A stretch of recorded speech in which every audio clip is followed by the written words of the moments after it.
probably the Cat in the Hat, followed closely by like a worm wearing a combat boot. Sorry about that. What's up, everybody? Eric here, Tabletop Haven, coming at you with a deep dive. And this one, we're gonna put some work in on this one because I got a lot to say. And I got a lot to say before we even get into everything. So, first things first. I tried really hard to not look at much of anything about this going in. That being said, Too Many Bones has been on the teeter-totter list of like, do I, don't I buy it? I have the original, well, not original, the like Unbreakable, which is like the second 2.0, not 2.0, but like the full box expansion to Too Many Bones, pulled up so we can kind of do a little like comparison. But let's get cards on the table here. A lot of times when I look at Gamefounds or Kickstarters, I have a little bit of knowledge and I see something and I'm like, okay, that seems interesting, and we'll take a look and see what goes. Up front, like, this is... before anything has even started, I'm at like a 95% chance I'm going to back this thing. So, that's caveat number one. So I'm already going into it with a bias of like, yeah, I'm going to back it. It's just a matter of what I'm going to back it at. So there's that. I'm going to say that up front. I'm obviously going to go over the page, and I'm going to do my deep dive, and we're going to see what happens based on a budget, based on the budget I have. And that's where that little 5% is creeping in. Like, I would have said probably, I don't know, 99, 100% like a week ago, but then I've tried really hard to not look at anything or watch any videos on this at all, just to kind of do my own thing, experience it for myself, like, ooh, get into it and get excited about it. But they had at Gamefound, they do kind of like pre-release updates, but before the campaign even happens, they will release updates gradually about the project and when it's going to release and things about the game. And they had one recently, and I clicked on it, and I scrolled down a smidge, and I saw like a dollar amount. And I quickly got out of it, because I'm like, okay, usually I like to guess what price point we're coming in at, and I saw 195. I think it was euros. I don't know. And that freaked me out a smidge. The game I have spent the most on backing is Oathsworn. I think I got in at like the $179 pledge. Now granted, with shipping and everything, it was probably closer to $230 or something like that. But that is the most that I have ever spent on a Kickstarter. And that's a lot of stuff. That was I didn't go all in, but I did the mystery box with all the minis and everything. And so that's where I'm at. So seeing that 195, like, it triggered me a little bit of like that little like nervous, like, oh man, oh boy. Now, here's what we're gonna do.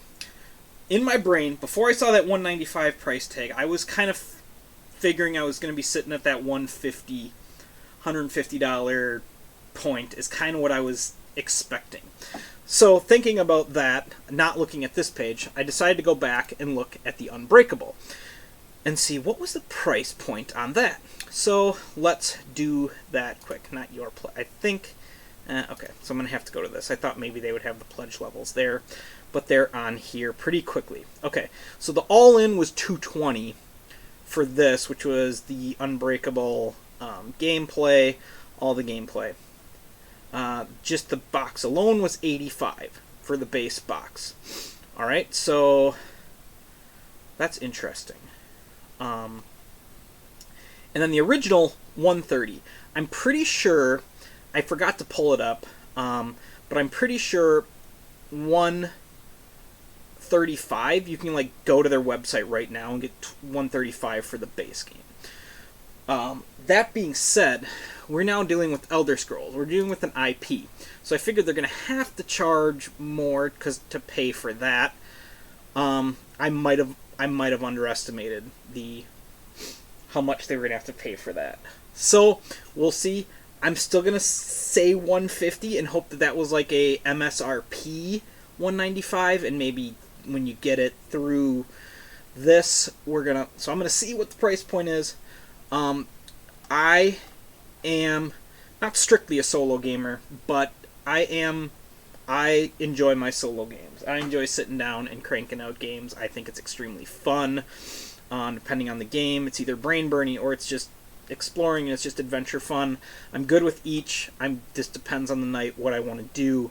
But Too Many Bones, I've heard, is just a great solo experience, and so this one was really hard for me to not pull the trigger on. I don't remember why I didn't pull the trigger on it. It might have been that some information that this was potentially coming might have made me hold off on that and be like, I'm going to wait for the Elder Scrolls one. I was a Skyrim nut.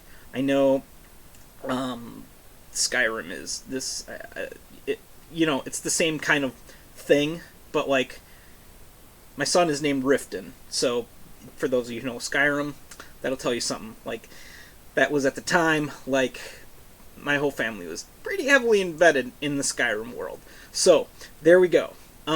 So, let's take a look. We have 23 days left. We're at 1.6 million. Too Many Bones Unbreakable, I think, hit 3.4 million. So, yep, it's probably going to crush that. It very could easily hit 6 or 7, maybe. We'll see. But let's take a look. I do not watch the videos, typically. This is the official trailer. It's on YouTube. You can go watch it. I don't usually watch videos. It's just, I don't know. I don't do it. Okay, there we go. It's right there. Bang, bang, boom. Base game pledge 195. That's a big number. That's a big, big number for me. That's a big number for me. All right, let's see what we're dealing with. That's a big number. That's $60 over what I believe you could go to their website and get Too Many Bones for. So I could go get Too Many Bones plus probably, another expansion or two for Too Many Bones for that same price point. So that is already... Alright, no, Eric, we're good. We're good, team. Just calm down. Everything's fine. Everything's fine. 195, that's nothing. It's fine. Alright, here we go. Bethesda, blah blah, chip theory, as we know. Cool. Alright, here we go. We've got tiles and things, and we've got boards, and we've got characters, and we've got stuff and things, and 1 and 2. Free shipping with every pledge. This is actually a big deal. Like, actually a big deal. I know that they try and do, like, I don't know if they do free shipping on all of their stuff, but I know they do, like, I forget what they call, like, standardized shipping, and it's usually, like, $15.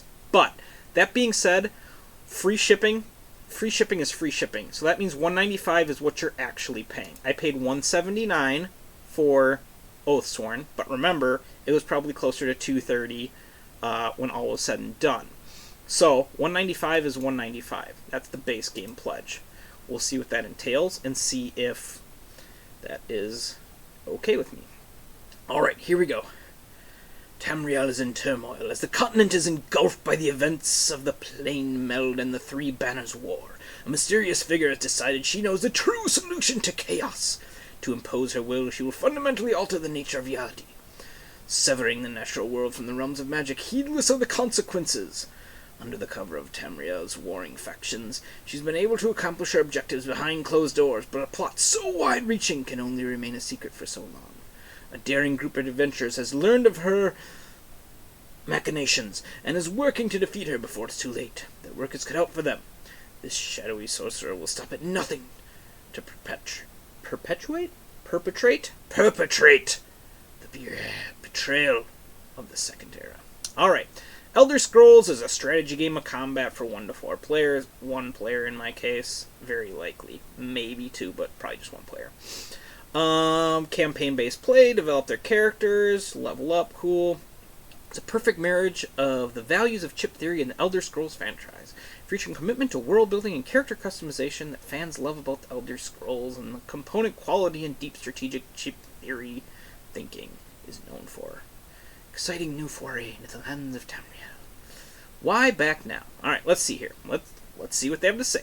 Chip Theory Games is known for being an industry leader in crowdfunding, blah, blah, blah. Backers can see how... Okay, that's fine, great.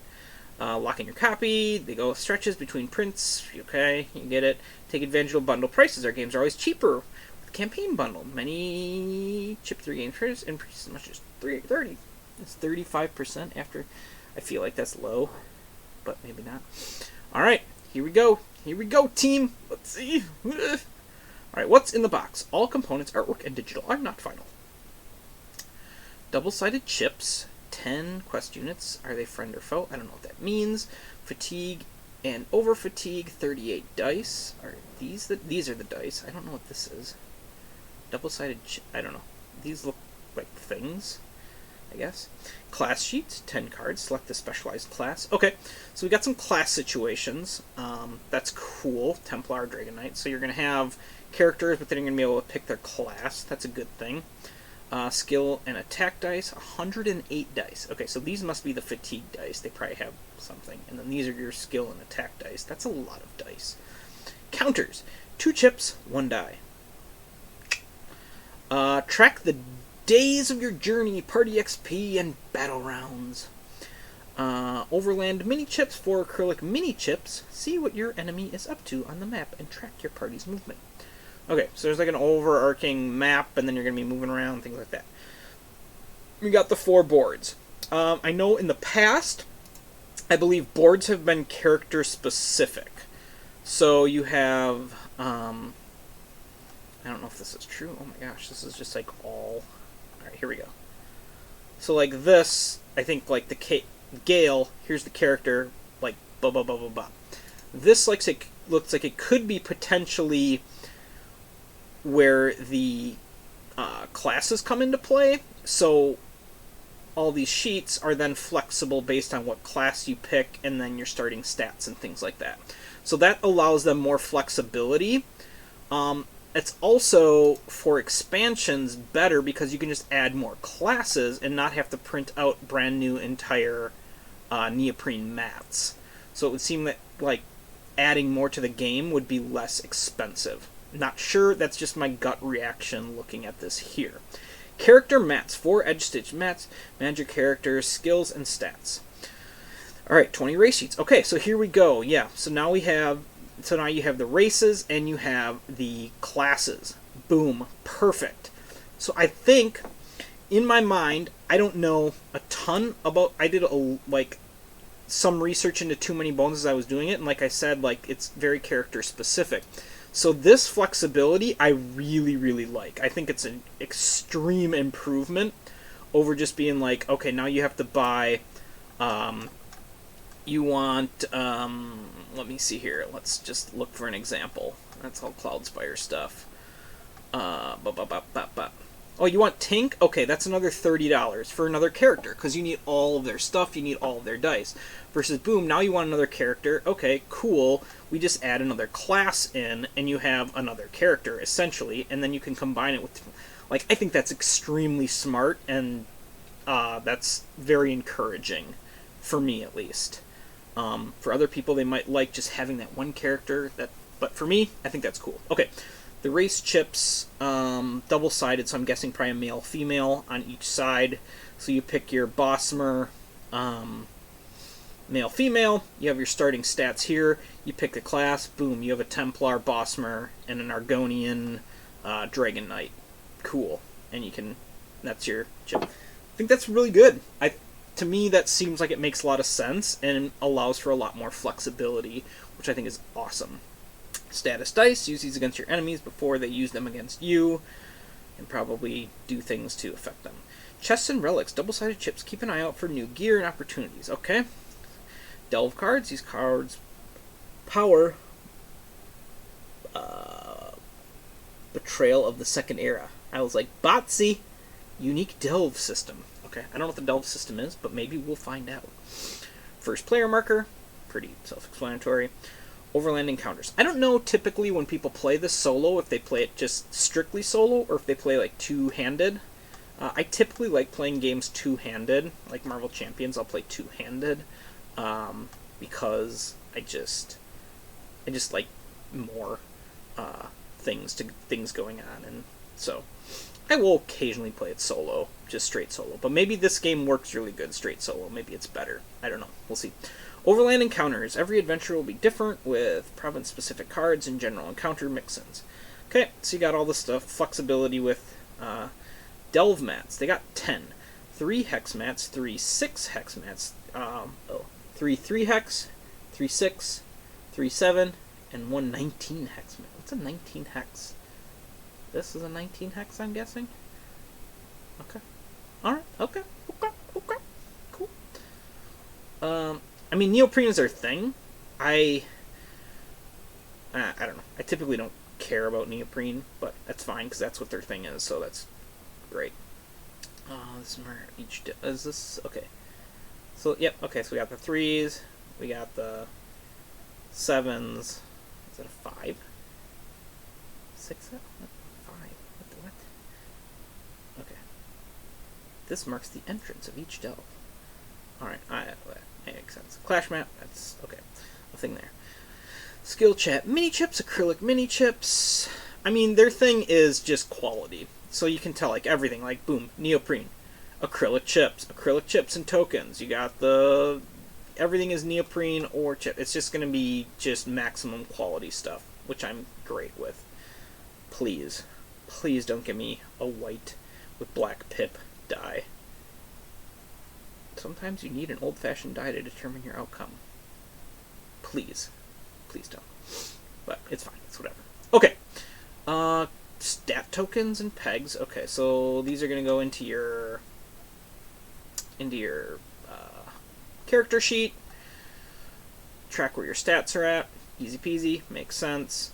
Colored. Nice. They're acrylic tokens. They'll be great. Side quests. 15 side quests. Alright, so here is my thought of what's going to be happening here. We're going to be adding more side quests. We're going to be adding more classes. We're going to be adding more encounters.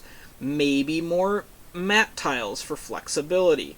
That's where I'm at so far with the if there's stretch goals. If there's not stretch goals, we'll get into that. That's fine. I don't mind not having stretch goals. I just want to know that up front, and I'm sure we'll find that as we travel further down the page.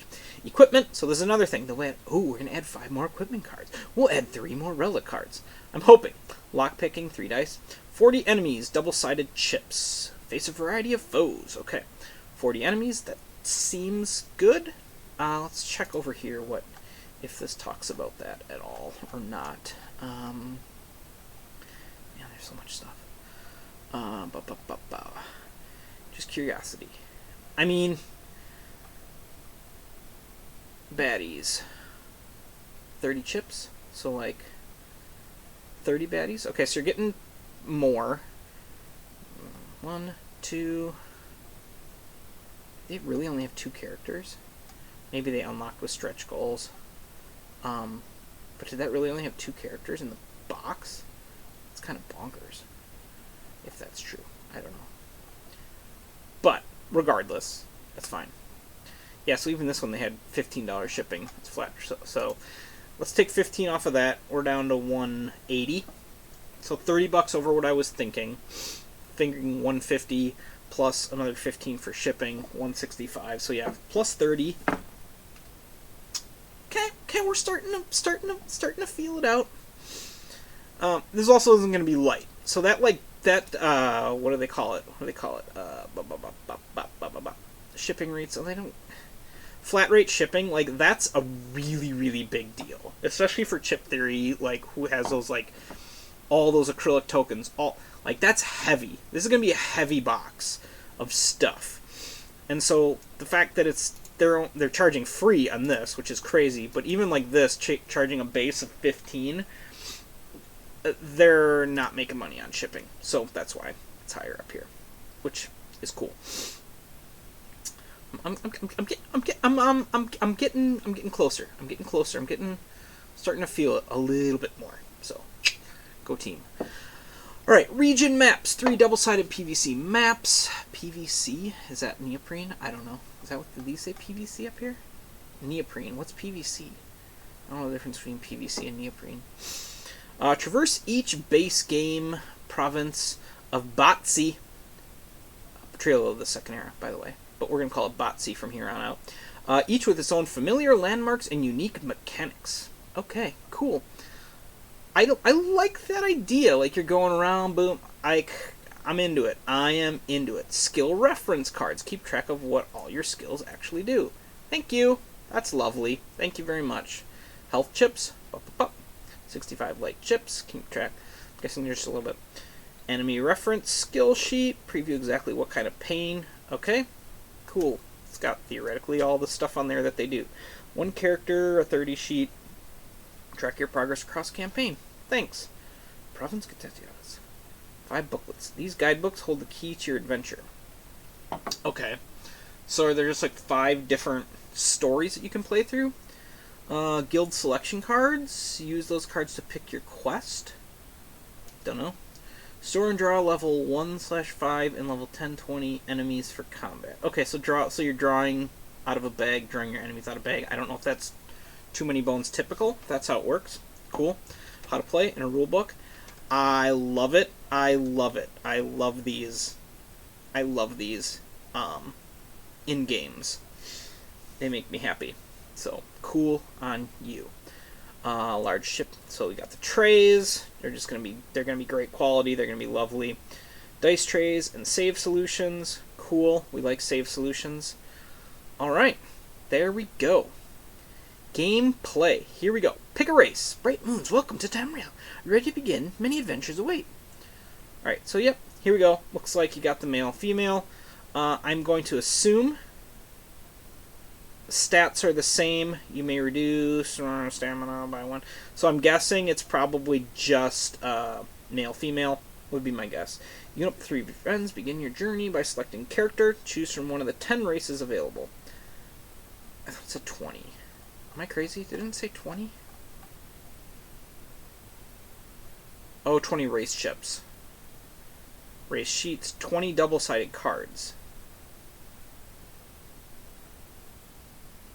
Huh. Interesting.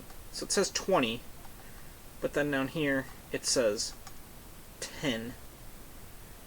10 races available. Core box. I don't know. Whatever. We'll see what happens. It might be, maybe we're going to unlock 10 new races. I got you. I got you, Chip Theory. Gotta have me do your deep dives before you make your page. Alright. Each come with their own strengths and weaknesses. Can also play against types. Bretons may be natural magic wielders, but with the right build, they can knock heads with the best of them. Alright, here we go. The Argonians are stealthy reptiles. They have high stamina, can use your sticks to ignore damage. High elf, mysterious haughty. High elves, Somerset, are known for their insular ways and their mystic knowledge. They have a high magicka stat. Okay, so magic. Dark elf, Morrowind, have deadly reputation for a reason. They have a high magicka stat and can deal automatic damage to enemies over the course of a long battle. Wood elf. These are kind of your ranger situations. Can elude at negative status effects. Orc. Looks like a smash your face in situation. From the frigid wastes of Hrothgar. Tamriel's orcs are champions of endurance. They have a high attack stat and can remove fatigue from themselves in key moments. Cool. Punch some things in the face, you orc. Khajiit. Savvy and sly natives of Aslar are always on the lookout for the best deal. Alright. They have high stamina stat and can take extra actions in town. Okay, we can buy lots of stuff because we're tigers. That's cool. The Imperial Discipline find themselves in an interesting crossroads in the Three Banners War. They can start with increased stats and people of High Rock are raced between the natural and magical world. They have high magicka stat and can hold 1 extra item in their inventory. Okay. Red Guard in the Nord. Alright. Fearsome for their combat prowess and endurance. Okay, they're punchy-punchies in the Nord, Masters of Combat. Characters of confidence. They have a high attack and earn attack. Featuring games. Highest starting cooldown stat. Okay, they get their stuff back. Alright, so that's 2, 4, 6, 8, 10. So that's the 10 they said there. Curious about the 20 that they talked about up top. We will see how that goes. Alright, so you pick your starting, was it race? Yeah, pick a race. Pick your starting race. Then you have your regions. Choose your region. With your character in mind, you're ready to choose your region. Pick from one of the 5 provinces. The session of Betrayal takes place over the course of up to 12 days. Each day you'll be traveling the province map. I really like that. I really like that idea that you're like just going on this adventure. I think that's pretty cool. So now you have your Black Marsh. Swampy and difficult to navigate, Black Marsh is the homeland of the Argonians in a vast world of secrets. Alright, cool. Party movement is limited by the dense terrain. You may be forced to confront roaming bands of cultists. Okay. Endgame. In Black Marsh, Deslandra and her minions are seeking to initiate a world-shaking ritual using magically altered hist sap. Players will chase her through an expanding delve, seeking to halt her incantation before it can reach fruition. Okay, so Black Marsh, kind of a swampy thing. High Rock. Rugged lands of High Rock are home to the proud Bretons and Orcs, and they're ripe for conflict. So this is just going to be a punch them in the face. In Botsy, you'll roam the countryside to manage or contribute to the level of unrest between competing city-states. Interesting. Okay. This is interesting. Alright, manage or contribute to the level of unrest between competing city-states. So you can kind of, it seems like maybe you could play through and influence one side or another, which would have implications in the game. That seems pretty cool. Alright, so here she's just, I mean, she's trying to do more stuff. Morrowind, I think that was that 3 was Morrowind, maybe? 4? I don't remember which Elder Scrolls was Morrowind. The homeland of the Drummer was also once the dwelling place of the Lost Drummer race. That doesn't tell me as much as the other ones, but that's cool. In Botsy, you will explore a variety of underground dig sites attempting to secure lost relics. She's applying her knowledge from archaeological digs. Like, it's cool! This is cool stuff. This is interesting. That, like, each endgame is different. You're going to be doing different things in each one over the course. That's cool. Skyrim. Oh, Skyrim! Frigid Home of the Nords is also suffering an incursion from the brutal Reachmen. Stem their tide, restoring towns that have been cut off by their assault. Using the magic of the Reachmen can help her achieve her objective, leading her to ally with some of the Reach and their mutual benefits players. And then we have Cyrodiil, staging ground for the fiercest fighting of the Three Banners War. Home of the Imperial City, the headquarters of the Black Worm cult's incursion. Navigate the shifting tides. Descenders seek to control the sewers of the Imperial City in order to take full advantage. Like, that's all cool. Like, all the endgames, like, different. Okay, like, she's manipulating the game in some different way. Okay, so you pick your race. You pick where you're going to go. Guilds. It's time to select one of 3 randomly drawn guilds taken together. The guild provides you with select will determine which quests you'll be completing in your first play session. Each guild will have a unique quest. Okay, so you got fighters. Fighters are fighters. Mages are mages. Thieves are thieves. Dark Brotherhood. Assassins, yep. The Sijiek Order. Reclusive mages. Truth the uncommon truths, understanding the ways of magic, shapes, controls power that moves the world, and Botsy the guilds. Quests focus on uncovering arcane knowledge and manipulating the world around the player. The Undaunted. Alright, so what is that? 1, 2, 3, 4, 5, 6 different guilds to choose from. Cool, cool. Is that what it said? Alright, sorry, we're going back up. This is what we do, boys and girls. This is what we do. If you don't like it, I apologize for nothing! Maybe a little bit. But, where's the guild thing? Where was the guild thing? Guilds, delve, chest, race, status, race, character. I know there was something on guilds. I'm not crazy. I'm not crazy. Maybe I'm crazy. I might be crazy. 6 cards. 6 guild reference. Okay. They jive. Simpatico. We are good. That is great. Alright, there's a guild. So you're going to pick your guild. Nice. Skill lines and classes. Here we go. With your region and guild now known, party members will select one of the core game's 10 skill lines and slot a skill die into your mat. Each line is represented by a bevy of skill die that the characters can select to fit their playstyle. Most skills are rolled in combat to deal damage, buff party members, or otherwise affect. Alright, so we'll kind of briefly do these, because this is going to be a 9-hour video, but that's okay because I'm excited and I am in it to win it. Acrobatics, free movement, moving through enemies, preventing rerouting damage. Bow, increase your range, ignore enemy defenses, declare multiple targets, and more. Fun. Daedric summoning, engage in reanimation. I like it. Ethereal weapons, summon familiars. That's cool. Destruction staff. Place debilitating status dice on enemies, turn item and relic spaces into devastating mines, or siphon enemy health to heal yourself. Cool! Cool! So you just got like, oh, it's good stuff. Heavy armor, ambient damage reduction, dealing automatic damage to enemies who attack you. I love it. Hand and shield, defense site that can be slotted for a rainy day, high risk and high reward combat frenzy die, and a high powered shield bash.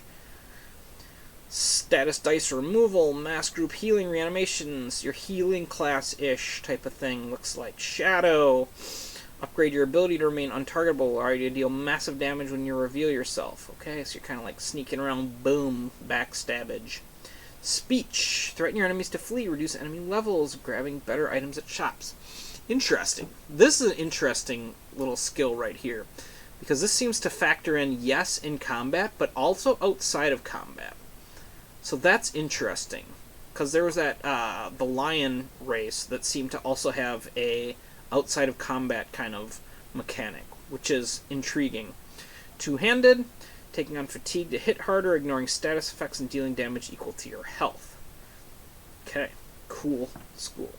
Alright, and then you have level 1, level 2, level 3 skills, so you're going to be leveling up over the course of the game, increasing, let me see if they are directly, so like deal 2 damage to target enemy, uppercut times 6, I don't know what that means, cleave times 2, deal 5 damage target enemy after status your cooldown, deal 5 damage target enemy, so you have deal 2, but it's a different symbol, so I'm not sure it's like directly, like a direct upgrade to the next skill,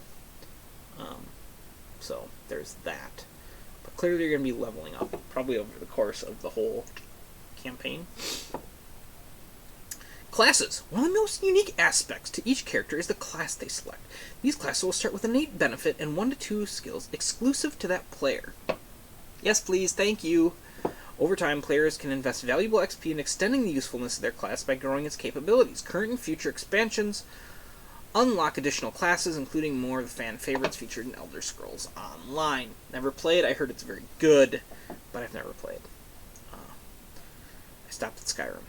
Alright, so this is kind of more of the same. Well, maybe not. These are classes. So we have Acrobat, Archer, Dragon Knight, Healer, Necromancer, Nightblade, Scout, Sorcerer, Templar, Warden. Okay, so you got the 10 classes. Cool school. Character building. It's kind of what we've been doing, right?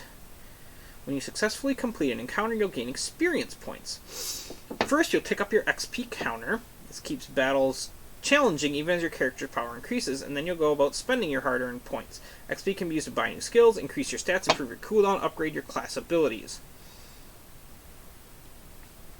This probably makes sense to people who've played Too Many Bones. It doesn't make sense to me.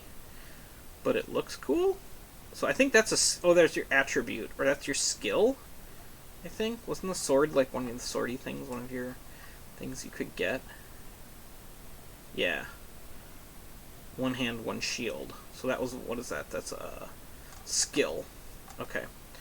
So, like, that's your skill, and then you get things based on that.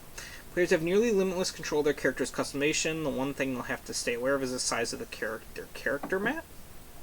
Push and pull of skills and stats vying for the same slots. Ah, okay. Ooh, so like if you increase your, then you're gonna oh, that's interesting, because you could flex then be like, I don't need a lot of whatever this is, so I'm gonna put something, oh, I like it. I like it a lot. Part of the puzzle, the Valenwood expansion. Oh no, expansions. You can add even more classes and skills, which means you never have to play the same character twice, unless you want to, of course. Alright, combat. Here we go. Many of the encounters you'll face involve armed conflict, at which point you'll enter one of the Betrayal of the Second Era's three battle systems. 3 different battle systems. Interesting. Each system operates with the same core rules in which you move your character chip around a hex-based playing surface, strategic positioning. Okay.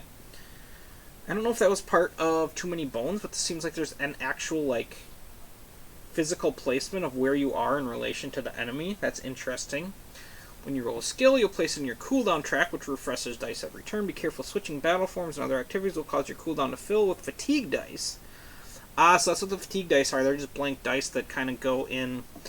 Okay. There we go. So active, here's your fatigue. Okay, got it. So you're going to get back a certain number of these. But if you have fatigue, then you just get basically neutral or no dice back. First battle system is Clash, which takes place in the game's large Clash map.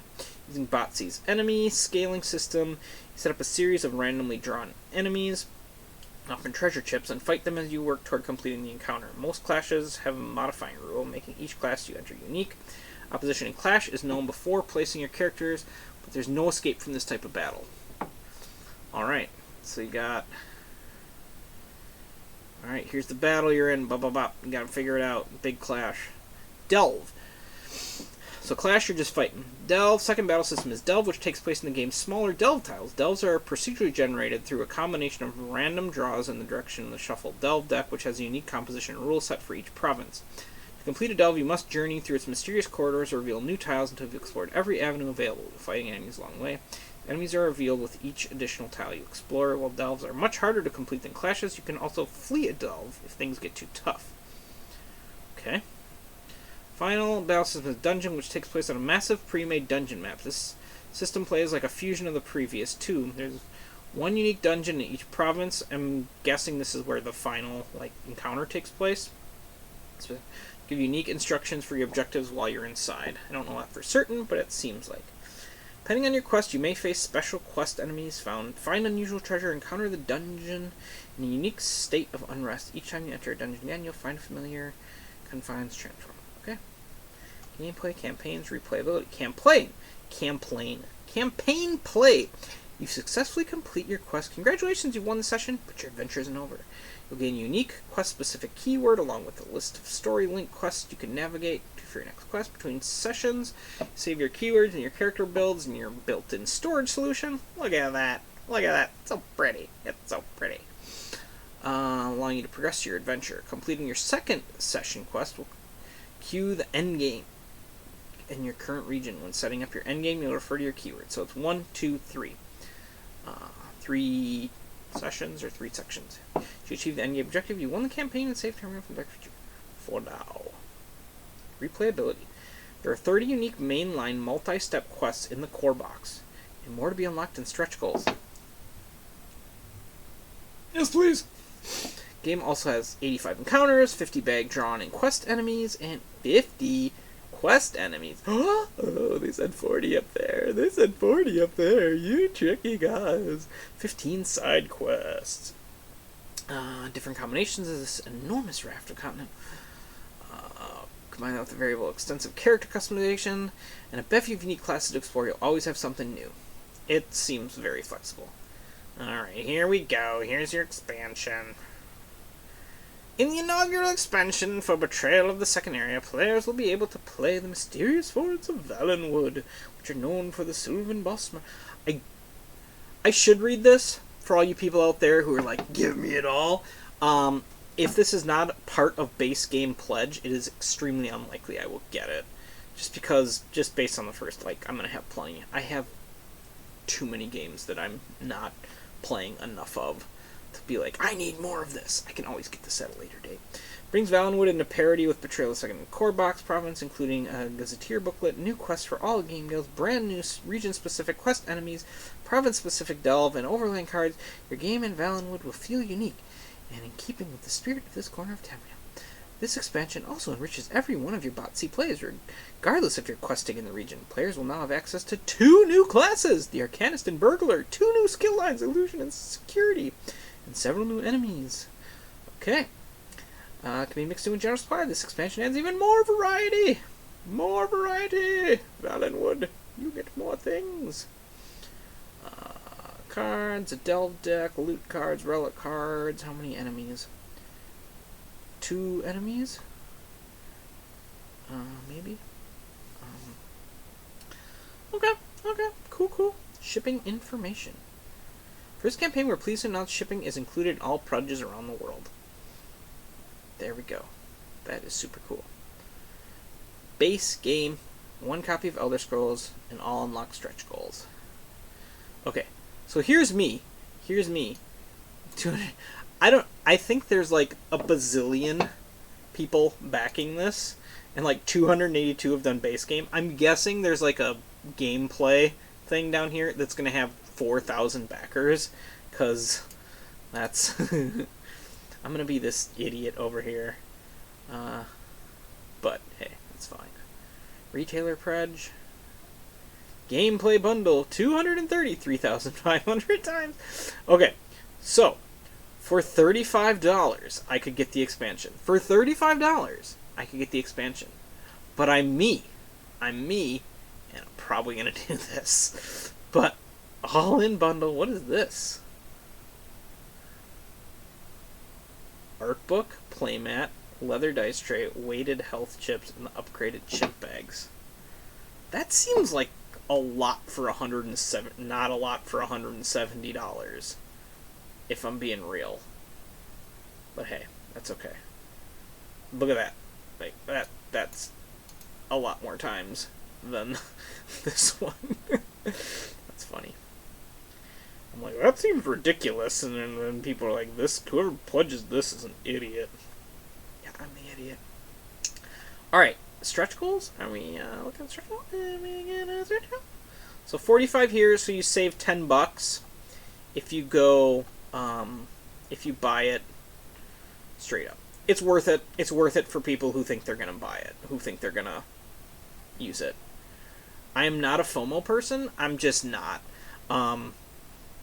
If I get this, and I play it to death, and I'm like, oh my god, this is so boring, I need more stuff, then, like, a year later, I'll spend $45 to get this instead of $35 getting it here.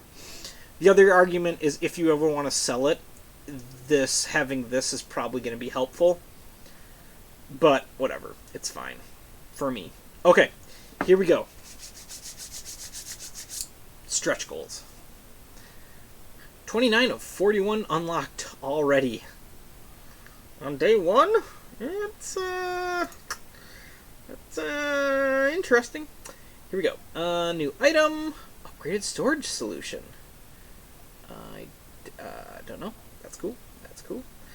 New level 1 enemy chips. Okay, more enemies. Yes. Okay. Actually, I think these are already unlocked. Okay, let's look at the already unlocked. So let's start from the bottom. Alright. New enemies. Yep, cool. Box, reinforced thickness. Cool. New side quest. Figured. New class, Bard. We'll take it. New delve cards, treasure. New enemy. Perfect. Deluxified round counter die. Alright, cool. New delve card. New side quest. Deluxe fatigue die. Cool. That looks fun. They're just now like a little, like, box spot. Varnish. Excellent. Enemy chips. Yes, please. New side quests. Figured. New delve card. Second set of character art. Okay. Thanks. More enemies. I like more enemies. New side quests. New overland encounter. The Wabbajacky. See what they did there? New item. Breville melon salad. Thank goodness. A marbled first player chip. Amazing. More enemies. New side quests. New overland encounter. New relic. Magnetic counter. What? Why? What? I don't know. Magnets are cool, I guess. New quest enemy chip. I like it. Deluxe 5d6. Look at, they upgraded it. Thanks, guys. That's amazing. New side quest. New overland encounter. A wacky box of... Alright, here we go. Coming in hot. What do we got here coming up? Wait, what is this? Oh, okay. Yeah, okay. 1.7. New item. Upgraded storage solution. What is this? Your save game stats are now even more secure and will upgrade from an open top stacking solution to stronger individual storage trays. Alright. Okay. Another enemy at 1.8, and we got new side quests, new overland encounters, new relics, new level, new side quest, new enemies, a new guild. Cool. Like the new guild. Encounter, new item, and then this is currently what they have at 2.25. So that's what they have so far. Let me see how many enemies that is. 1, 2, 3, 4, 5, 6,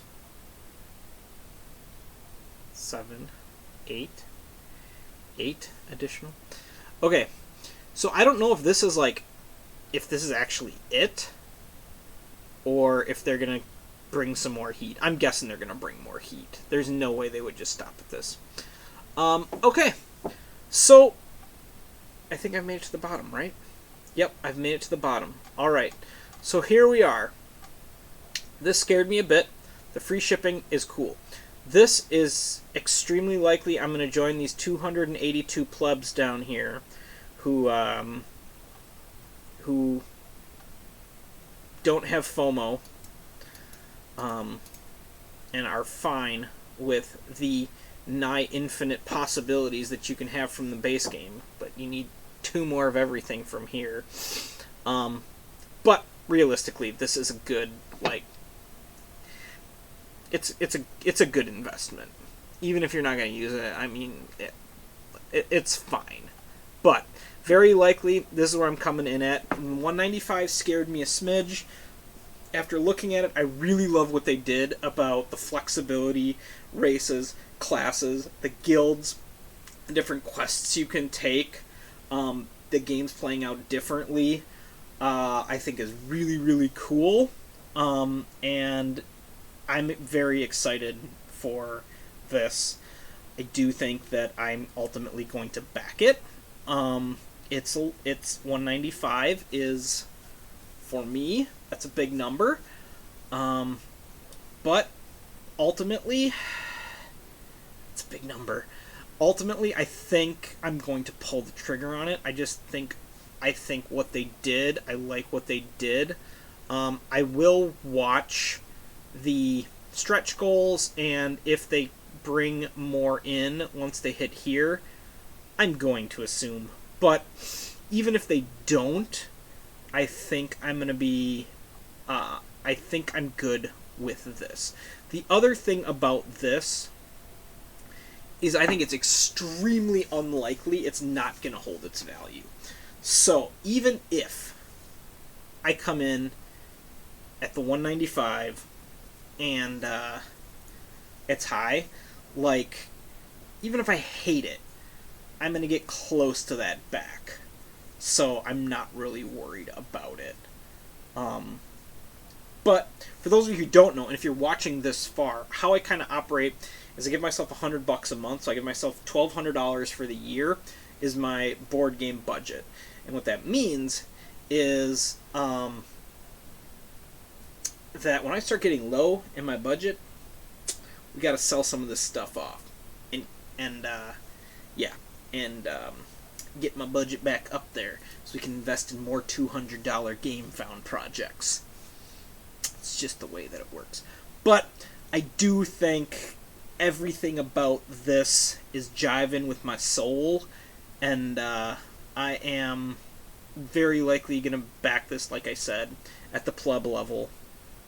Me and 282 kindred souls out there. But yeah, That's kind of where I'm at. I think that ultimately this is looking like, I don't know what I was expecting, but everything I was hoping for. A Too Many Bones-ish experience with the kind of flexibility, and I just really think this was so smart the way they did this. Race, class, it's so flexible. And this is extremely intriguing to me. This push and pull of like, do you want your base stats or do you want your skills to be better? I think is really, really cool and makes for really, really interesting gameplay. And I think that's going to be a lot of fun. The big map thing, the exploring the maps, looked extremely exciting. That was this things here, like going to different places. Like, oh, like that is exciting stuff. Like, okay, do I want to rush? Maybe like over here? Do I want to really? It just seems really, really well done. Like really well thought out, and that's not super surprising. That if they, I know they've been working on this for a while, and so the fact that they took into account the Elder Scrolls world and just how people like to adventure and go around, and that's what makes those games, is leveling up your character, building your character how you want, the flexibility and everything that it offers, and then adventuring. What do you want to do? Do you want to go to the fort over here? Do you want to skip the fort and go to this abbey? Do you want to go to like that's just interesting stuff to me, and that is going to make the game a lot of fun. And I think so ultimately this is one I am almost assuredly going to pull the trigger on. I'm not going to back it right here in front of y'all because that's not the way I operate, but I'll be bumping this up, hopefully up. I mean, I don't know what it's done since the beginning of the video, but we're almost at 1.7 million now. And it's been going for, what, 12 hours? Maybe? Not even 12 hours? Not even 12 hours in, and we're at 1.7 million. Oh boy! So, very cool. Chip Theory games, Elder Scrolls. This will be my first Chip Theory game ever. That being said, I did back 20 Strong, which I think is technically Chip Theory. But this is going to be my first actual Chip Theory games. I'm a little surprised, and maybe it'll show up later, that they didn't have a 20 Strong add-on for this. Maybe they will, but maybe because the game's not out yet, they're not doing it that way, and it'll come out, they'll do another 20 Strong, like, triple box set or something like that. 20 Strong I'm excited for as well. That would be something if they did have offered Elder Scrolls 20 Strong. There's a good chance I would throw that on. But I don't think they oh, look at that. They crossed 1.7 million. There must be like some, maybe Europe is like waking up now and like I don't know much about. I'm not super great with the time zones and where is waking up. But I mean, I feel like it's gone up a lot just since I've been doing this video. But it's probably a long video, but that's okay because I'm really excited about it. I hope you are too. And yeah, this is one, even though it's $200, hey, Chip Theory, the free shipping thing, super great. I know you've done like the flat rate shipping. I think that free shipping is brilliant. I really do. I think it's super smart. Because I think having that price point with free shipping versus, what was it, $195 versus $180 with I don't know. I'm sure there's marketing and stuff behind it. I'm sure there is. But for me, I think that's pretty awesome, and I'm very excited for it. And I'm gonna help bump this number up at some point, probably either tonight or tomorrow. Anyway, if you've watched this far, congratulations. You're a cool human being. And you are probably as excited about this game as I am. I'm glad. I was a little nervous about this. I'm glad that that they did what they did to kind of help me alleviate this $195 price point for me. the stuff that they did really helped. The flexibility, the the mixing and matching of the races and classes and guilds and things like that gives you a lot. In my opinion, it gives me a lot more flexibility than something like Too Many Bones, where it's like, okay, here's your character, and then you can buy another $30 character and another $30 character, which is fine. Like, it's fine, but this is exciting to me that you get to build your character out. And I think there is flexibility in Too Many Bones for how you build your character. I don't know that for certain, but yeah. Anyway, thank you so much for watching my long, rambling video, but that's what I do when these deep dives. Like, I look at everything, and I like to do it. I love to do it. And I love that this, I love the way that this takes. Now, okay, here's the thing. Here's an interesting thing. Oh my god, look at me. You can leave if you want, but it's fine. I looked at another game recently, and I was very frustrated because I'm like, they didn't tell me how the game played. I don't think, and I was frustrated about that. Like, this game tells me about leveling up, building your character, how you do, but I don't know how the game actually plays. And yet, here I am, being excited, being like, I am most likely going to back this.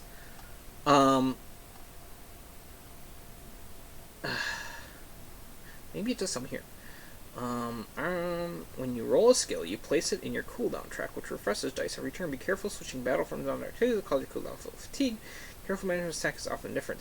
But it doesn't say, like, you roll your skill dice, and then that does damage, but like, I'm guessing you roll this, and then that triggers your, where was it, like, triggers your, blah, blah, blah, blah, blah, blah, blah, like this ability. Okay, you roll one of those, you can deal 2 damage.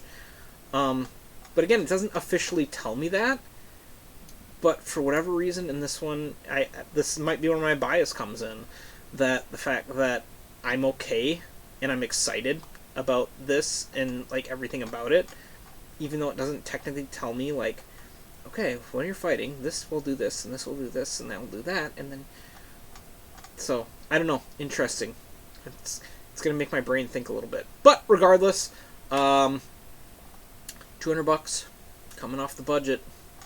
It's a big number. It's a big number. I'm gonna have to, but I've done pretty good throughout this year. We're like 4 months in, and I think I'm at like 1050 still. So I'm still managing all right with how I operate. But anyway, look at, we're at 1.7 and some change now. I love ya. Thank you for watching. If you want some points, I'm going to give you a bunch of points. I'm going to give you 45 points. Comment down below if you want those points. If you watched this far, you deserve all of them. And, yeah, I will be back with more videos about other stuff. I think I'm going to deep dive the DEI game, I think, just because that's one that I know, like, almost zero about, and so I just kind of want to check it out because there's things I've heard. But anyway, thanks for watching. I appreciate you. Have fun. Play games. Be good. Like, be nice. Say hi to your neighbor. Do all those things that, you know, it's cool. Hug your family. And we'll be back with another video at a future point. Love ya. Bye!